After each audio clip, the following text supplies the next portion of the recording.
Racing just is started with best asset. First the show quickness at the start.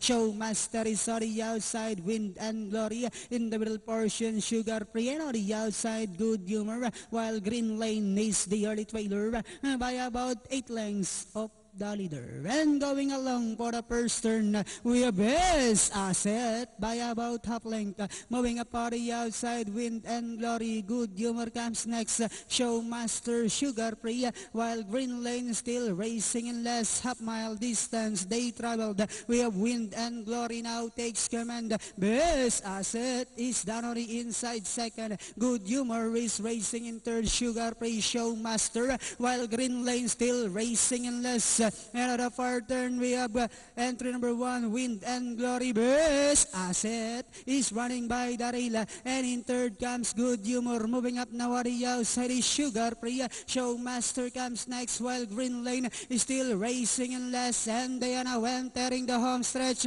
We have best asset, Wind and Glory. Sugar Free, Good Humor in the middle. We're about 100 meters of the race. We have Sugar Free. Now takes command, followed by entry number 6. Good Humor, and finally it's going to be Sugar Free. Second is Good Humor. Wind and Glory, best asset, Green Lane, and Showmaster.